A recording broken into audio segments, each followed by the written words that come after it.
अस्सलाम वालेकुम, welcome to my YouTube channel.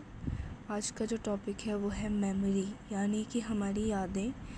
Discuss करते हैं कि जितनी भी चीज़ें हम याद करते हैं, अपने बचपन की बातें या पुरानी बातें, ये सारा प्रोसेस कैसे होता है, कौन सा पार्ट ऑफ ब्रेन इसमें इन्वॉल्व होता है और कौन सी चीज़ें हैं जो कि आपकी मेमोरी को अफेक्ट करती हैं। मेमोरी हो सकता है आपको लगे कि बस हमारी यादें बन जाती हैं, लेकिन इसके पीछे एक बाकायदा एक प्रोसेस होता है जो कि काफ़ी डिटेल्ड होता है और इसमें डिफरेंट चीज़ें इन्वॉल्व होती हैं। हमारी सेंसेस इन्वॉल्व होती हैं, हमारा ब्रेन इन्वॉल्व होता है। सबसे पहला जो हमारा प्रोसेस है, जो फर्स्ट प्रोसेस है, वो होता है एनकोडिंग।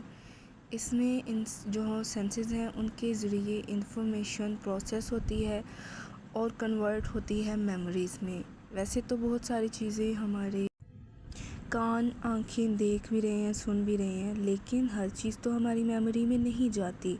तो उसके लिए एक प्रोसेस है कि जिस चीज़ को हम 20 सेकंड्स तक अगर टाइम पीरियड में ऑब्ज़र्व कर लेते हैं, उसको नोटिस कर लेते हैं, तो उसके चांसेस होते हैं कि वो चीज़ हमारी मेमोरी में स्टे करेगी। सबसे पहले है इनकोडिंग, यानी कि हमारी सेंसेस चीज़ों को ऑब्ज़र्व कर रही हैं, प्रोसेस कर रही हैं। नेक्स्ट आ जाता है स्टोरेज। जो इनकोडेड इन्फॉर्मेशन होती है वो स्टोरेज में जाती है। वो शॉर्ट टर्म भी हो सकती है, लॉन्ग टर्म भी हो सकती है। And most importantly during sleep हमारा ब्रेन ऑर्गेनाइज करता है मेमोरीज़ को और उनको स्टेबल करने में हेल्प आउट करता है। और जब भी हमें ज़रूरत होती है हम उन चीज़ों को याद कर लेते हैं जो हमारी लॉन्ग टर्म मेमोरी में स्टे कर रही होती है। ब्रेन पार्ट्स जो कि इन्वॉल्व होते हैं मेमोरी बनाने में, हिप्पोकैम्पस, ये मेमोरी को स्टोर करने में और रिट्रीव करने में बहुत ही इम्पॉर्टेंट रोल प्ले करता है। Memory specially episodic memory. Episodic memory वो होती है जिसमें आप किसी चीज़ को कोई वाक़या है उसको आप याद करते हो। जैसे 2 टाइप्स ऑफ मेमोरी होती है। जैसे एक तो आपका जनरल नॉलेज है कि पाकिस्तान का कैपिटल क्या है, लेकिन एक और मेमोरी की टाइप है जैसे आप किसी को कोई स्टोरी सुनाते हो, अपने बचपन का कोई वाक़या सुनाते हो, तो वो आ जाती है एपिसोडिक मेमोरी में। नेक्स्ट पार्ट है एमिग्डाला। ये इमोशनल मेमोरी में इन्वॉल्व होता है। अगर आपको कोई खुशी का मौका था या गम का, तो उसके स्टोरेज से रिलेटेड होता है और उसको रिट्रीव करने में हेल्प आउट करता है। प्री फ्रंटल कॉर्टेक्स ये मेमोरीज़ के बनाने में और डिसीजंस मेकिंग में और हमारी जो इन्फॉर्मेशन होती है ब्रेन की, उसको ऑर्गेनाइज करने में हेल्प आउट करता है। नेक्स्ट है बेसल। बेसल गैंग्लिया इन्वॉल्व होती है हैबिट्स बनाने में, स्किल मेमोरी में। जैसे अगर आपने गाड़ी चलाना सीखी है तो ये स्किल है, तो उसके लिए आप वो जितनी भी उसके प्रोसीजर है गाड़ी चलाने का वो मेमोरी में स्टोर हो रहा है। तो जो स्किल रिलेटेड मेमोरी होती है वो बेसल गैंग्लिया में स्टोर होती है। Thalamus work as a relay station. ये ट्रांसफ़र करता है इंफॉर्मेशन को कॉर्टेक्स से प्रोसेस करने के लिए मेमोरी में। नेक्स्ट है सेरिबेलम। ये सपोर्ट करता है प्रोसीजर मेमोरी, टाइमिंग और learning of motor skill.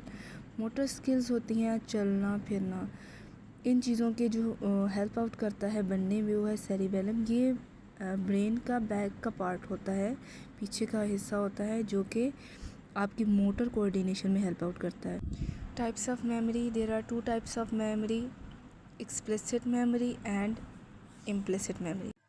Explicit memory में कॉन्शियस रिकॉल होता है फैक्ट्स और इवेंट्स का। इसमें होती है एक तो सिमेंटिक मेमोरी और एक होती है एपिसोडिक। सिमेंटिक में फैक्ट्स एंड नॉलेज आ जाते हैं, जैसे कि आपको कैपिटल पता हो पाकिस्तान का या इंडिया का। जो एपिसोडिक मेमोरी है उसमें आप कोई भी इवेंट याद करके किसी को स्टोरी सुना रहे हो, ये इवेंट हुआ था, ये हुआ, उस इवेंट में कुछ अच्छी चीज़ या कुछ बुरी चीज़ है तो आप उसको याद करते हो, या कहीं पे आपने कोई ट्रिप किया था तो अगर आप उस चीज़ को याद करते हो तो ये आ जाता है आपकी एपिसोडिक मेमोरी, यानी कि पर्सनल एक्सपीरियंसेस।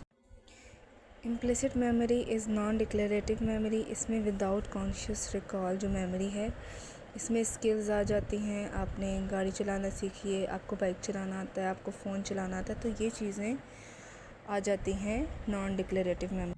एक है प्रोसीजरल मेमोरी जिसमें आप कोई चीज़ सीख रहे हो। नेक्स्ट है कंडीशनिंग मेमोरी।